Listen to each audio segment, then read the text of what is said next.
All right, I'm the Flat Rate Master, and today we're talking about, well, technician burnout. Now, I was having a conversation with some other techs. I'm not going to name any names to protect the, well, very innocent, but we were talking about, well, management doing unreasonable goals. He's having a problem at his shop with the technicians in his shop are doing phenomenal amounts of work, but it's not enough. They're not meeting goals. And he's feeling it mentally and physically. He's billing a ton of hours himself, even though he has shop foreman duties, and he's just getting burned out and very disgruntled. I mean, it's simple as that. And unfortunately, it's an issue in, well, a lot of industries, not just automotive, but when you have money people that their main goal is money and they look at technicians as well path to that goal, they forget that some stuff's just not physically possible. I'm gonna tell a story, and it involves a former technician here at the shop. Andrew, great technician, cool dude. We miss him a ton at the shop. Towards the end of his time here at the shop, he was expected to produce a lot of hours on Friday. For some reason, he'd do really good the rest of the week. You know, not blowing it up, but, you know, good work. And then all of a sudden, Thursday afternoon, he'd get hit with approvals for, 16 hours. Well, he'd knock out 16 hours on Friday. Well, then next week they'd hit him with 20 hours, and then 22 hours, and then 24 hours. And they just kept hammering him on Friday for, well, more. And he got to the point where he was burnt out. I mean, it got to the point where he left because of it. He packed his stuff up, moved to South Georgia, not just because of the shop, but he's a Florida boy and wanted to get back to, South rural out of Atlanta. But my point of that is unfortunately management of shops don't understand it's a problem in this industry. It's a problem in other industries, but it's something that one of the issues is we enable it as technicians, especially as flat rate technicians. We're, I want that money, so I'm going to hurt myself to get even more hours. And the problem is eventually you hit the point where you can't do anymore. And, you go home on the weekend and you try to recover and you come back in and, well, you're not recovered. You're still hurt and you're still sore. And it just is a continuing cycle until you, well, have to take some time off, just to recuperate for your body. This is a very physical job. And unfortunately, in this industry, we enable it. I'll bust out those, hours. Yeah, I want that money. But the fact of the matter is we're all going to get to a point where we're at our limit. No matter how hard we work, there's no more. One of the things that I do is 5:30 comes along, I go home. I don't work late. I don't. I do not. I take my lunch hour. Every day, right around 12, everybody knows what I'm doing. I normally walk around the shop, make sure there's no issues before I leave for lunch. But when I leave, I'm gone for an hour. I go sit in my truck in a parking lot away from this shop, smoke a cigar, and watch YouTube. Why? Mental recovery. It's important as a technician that you balance that. Going at 110 miles an hour every day is going to wear you down. There's no way around it. Going full speed every day, all day long. I know the kids at 22 are going, oh, I can do this all. Yeah, wait a few years.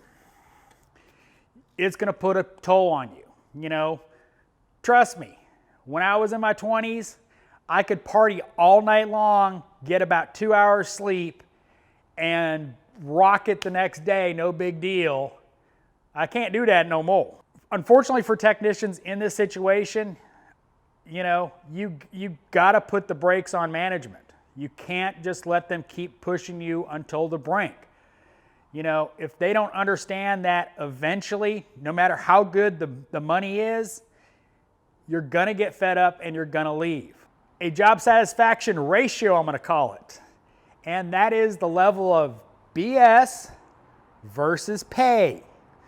And when, you know, when this is too low or this is too high, it's time to move on. The amount of BS, when you're being worked like a dog, the BS is rising. And unfortunately, in this industry, if you're in a busy shop, they're going to work you as hard as they can. And it's important as you, as a technician, to balance that, because it's going to hurt. It's going to wear you down. It's going to cause issues with your job satisfaction and your life in general. You know, I'll use Andrew as an example. You know, Andrew is a, you know, guy that likes to be home and fiddling with his bows, fiddling with his house. You know, he's always wanting to be doing something when he's home. And when he was leaving here on Friday, he would go home, crash, and basically do nothing all weekend. It made his life very poor in the general scheme of things, because he wasn't getting that satisfaction from doing the stuff he enjoyed doing. You know, building bows, making arrows, all that kind of cool stuff that bow techs like. It caused him to decide that Atlanta wasn't a place where he wanted to live anymore. The whole reason they moved to Atlanta was his wife for her job, and she decided that she didn't want to stay with that job anymore. So the reason they were here in Atlanta kind of evaporated. So that's one of the reasons they decided to move, was because there was no reason to stay in Atlanta.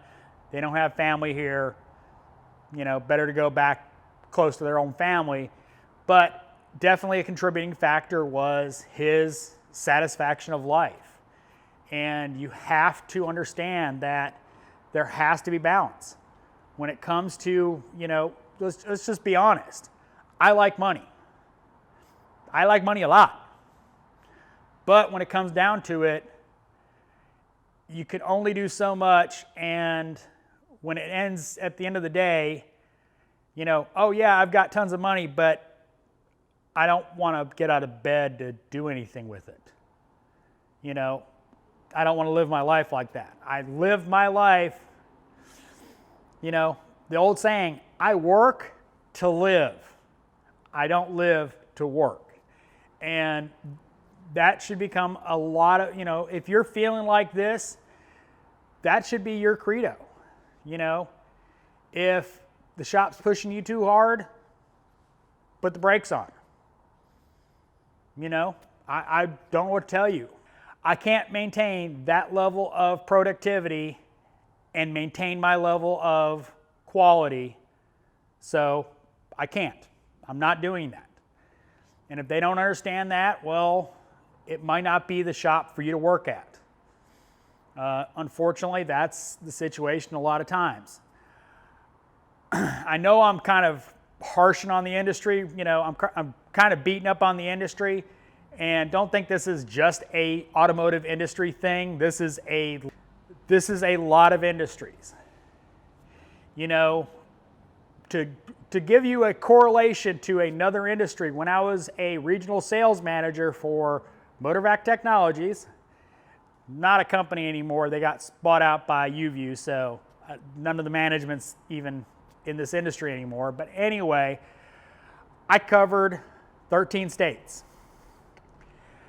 My work days were at minimum 16 hours, you know, between driving, actually going out and meeting with shop owners, trying to sell them the equipment, doing night seminars, 16 hours minimum. I mean, I operated on 4 or 5 hours sleep all the time. And, you know, my weekends, we're doing reports and playing with my kids. Literally all I did. I worked, I traveled for 5 days a week, got home sometime. You know, what I tell people is I leave my house usually about 4 in the morning on Monday morning and get home sometime Friday night. Made a buttload of money working for them, but I lived to work, not the other way around. You know, I didn't get to do anything except work and play with my kids. When it comes down to it, it's just not worth it. You need to work to live, not live to work. So management's pushing you hard to more, breaks, because your life satisfaction is going to go to the toilet. I know this was really preachy, really hard on the industry. These kind of issues can lead to marital issues, you know, just general life satisfaction issues, you know, poor attitude in life. You know, it can lead to all those things. So we have to temper it with some common sense. So if you're management, we're not a number. We can only do so much. You can't keep pushing us at 120% and expect 140% next week. It just can't happen. So as a technician, you got to put the brakes on, realize that you got to live. You can't just work. As always, thanks for watching. I am the Flat Rate Master.